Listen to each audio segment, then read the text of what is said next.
Assalamualaikum warahmatullahi wabarakatuh. Kami dari kelompok 6 ingin menyampaikan materi tentang wilayah dan penerapannya dalam studi geografi dengan anggota Nur Ibnu Rafi, Anissa Fauziah Yuli Sri Hermawati, Fedora Firda, Fatika Fatur Rochman, Zazza Marwah Wafidah, Rahmat Soleh dan Tio Darmawan. Baik, penyampaian materi pertama mengenai tentang pemikiran regionalisasi perwilayahan di Amerika Serikat. 1.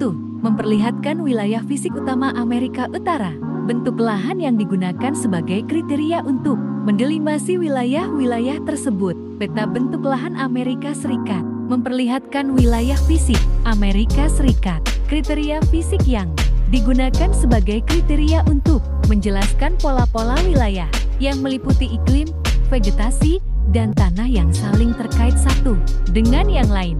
Wilayah ekonomi Amerika Serikat didasarkan pada penduduk, sumber daya, penggunaan lahan, produksi atau kombinasi variabel-variabel lain secara statistik. 2. Peta kebudayaan penduduk asli Amerika di wilayah Amerika Serikat sebelum kontak dengan bangsa Eropa. Peta kebudayaan penduduk Amerika Serikat sesudah kontak dengan bangsa Eropa. Kebudayaan bangsa Amerika Serikat saat ini sudah jauh lebih maju sejak kedatangan bangsa Eropa ke Amerika Serikat dibandingkan budaya bangsa Amerika asli sebelum datang bangsa Eropa. Selain itu, faktor politik juga digunakan sebagai kriteria untuk menentukan suatu wilayah. 3. Negara baru dengan label identitas nama-nama regional dan masih berpusat pada wilayah perkotaan besar. Peta negara bagian Amerika Serikat baru menurut Perky. Sementara itu, batas-batas benua masih bisa ditemukan secara populer dalam berita-berita yang dipublikasikan oleh seorang jurnalis yang bernama Joel Gareos dalam tulisannya yang berjudul Nine Nations Save North America pada tahun ke-1981. Perbandingan peta ini mengungkapkan bahwa regionalisasi merupakan suatu teknik dan peralatan untuk memahami suatu wilayah luas yang dipelajari dengan tujuan tertentu. Teknik analisa regional meliputi deskripsi, pemetaan, analisis statistik atau interpretasi bentang lahan. Pembahasan selanjutnya adalah kesulitan-kesulitan dalam penerapan pendekatan wilayah. Kesulitan yang pertama adalah penentuan deskripsi yang diinginkan. Pendekatan regional adalah suatu metode untuk mengkategorikan dan penyusunan ide-ide tentang tempat. Kesulitan yang kedua dalam melakukan studi wilayah adalah analisis wilayah yang dipilih tentang ukuran kedetailannya yang ditampilkan. Jika studi wilayah sedemikian umum, maka akan kabur maknanya. Sebaliknya, bila sedemikian detail, maka akan hilang gambaran umumnya. Hal inilah yang harus dipertimbangkan bila kita melakukan studi wilayah. Salah satu strategi adalah menciptakan sub-sub wilayah di dalam suatu wilayah, tetapi bila berlebihan akan menimbulkan kerancauan logika dan pengorganisasiannya. Kesulitan yang ketiga, bila penerapannya tidak tepat, maka metode regional bisa disalahgunakan untuk kepentingan politik. Pendekatan regional telah digunakan oleh ahli-ahli ilmu pengetahuan sosial, khususnya pada tahun 1930-1960. Selanjutnya diikuti oleh ahli-ahli politik untuk merasionalisasi isu-isu politik, tetapi adanya wilayah yang diciptakan oleh ahli politik ini akan membahayakan dan terjadi penyalahgunaan metode-metode regional, khususnya untuk tujuan bagi kepentingan kelompok-kelompok dan gerakan-gerakan politik tertentu. Kesulitan yang keempat, bila kita melakukan studi wilayah, yaitu wilayah yang dipelajari kadang-kadang sedemikian dinamis, dalam waktu tempo yang singkat wilayah tersebut mengalami perubahan baik komposisi, dan juga alasan-alasan penyebabnya.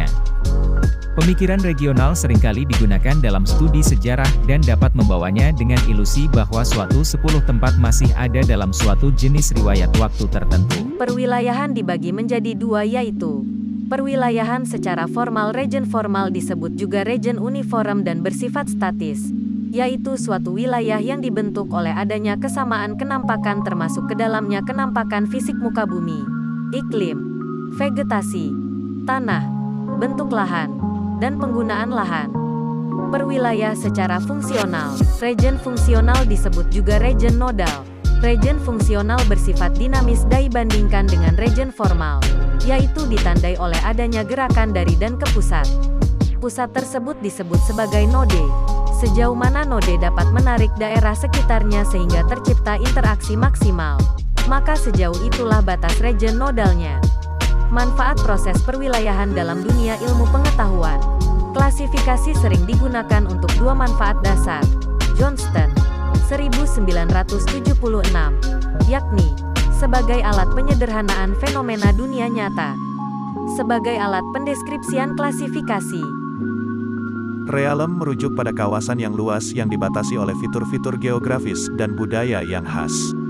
Sebuah realem dapat mencakup beberapa negara dan wilayah yang berbeda, tetapi mereka memiliki karakteristik yang serupa dalam hal budaya, sejarah, dan geografi.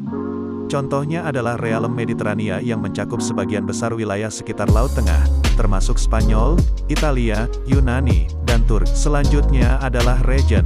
Region, di sisi lain, merujuk pada kawasan yang lebih kecil yang memiliki karakteristik yang serupa dalam hal budaya, geografi, dan bahasa. Sebuah region mungkin terdiri dari beberapa negara atau bagian negara, tetapi memiliki identitas yang unik dalam hal budaya dan geografi. Contohnya adalah region Provence di Prancis yang memiliki ciri khas dalam hal budaya, gastronomi, dan arsitektur. Pembahasan selanjutnya mengenai studi kasus tipe-tipe wilayah dan penerapannya dalam studi geografi. Yang pertama, region ekonomi Corn Belt Amerika Serikat. Beberapa region dapat menggambarkan suatu perspektif historis tentang pola-pola penggunaan lahan di permukaan bumi pada masa lalu. Sebagaimana umumnya region lain, region ekonomi bukanlah bersifat statis, tetapi selalu mengalami perubahan. Corn Belt di Amerika Serikat merupakan salah satu contoh region ekonomi yang telah mengalami perubahan secara signifikan pada dekade akhir ini. Yang kedua, region politik Polandia. Region, wilayah kasus. Studi negara bangsa Polandia adalah sedikit berbeda, karena bangsa Polandia adalah sekelompok penduduk yang diikat bersama oleh keturunan, bahasa, dan agama yang telah menempati Eropa Tengah selama berabad-abad, tetapi batas-batas politiknya dipengaruhi oleh penduduknya yang selalu seringkali berubah bila dibandingkan dengan negara lainnya. Yang terakhir adalah region fisik Basin Amazona. Region fisik barangkali bisa didasarkan pada batas kenampakan bentuk lahan, iklim, tanah, perairan atau bioma vegetasi. Bagian Basin Amazon terletak di berbagai negara, Brazil, Venezuela, Kolombia, Peru, dan lainnya, mengandung berbagai sumber daya mineral dan menunjukkan berbagai ragam ekonomi ekstraktif seperti perkebunan dan pertanian, peternakan, kehutanan dan pertanian subsistem, walaupun semua ini termasuk dalam suatu wilayah fisik. Demikian pembahasan mengenai materi wilayah dan penerapannya dalam studi geografi. Mohon maaf apabila ada hal-hal yang kurang. Kami dari kelompok 6 mengucapkan terima kasih. I'm an icon, man. And my girl about a 10. I should fuck her in a Benz.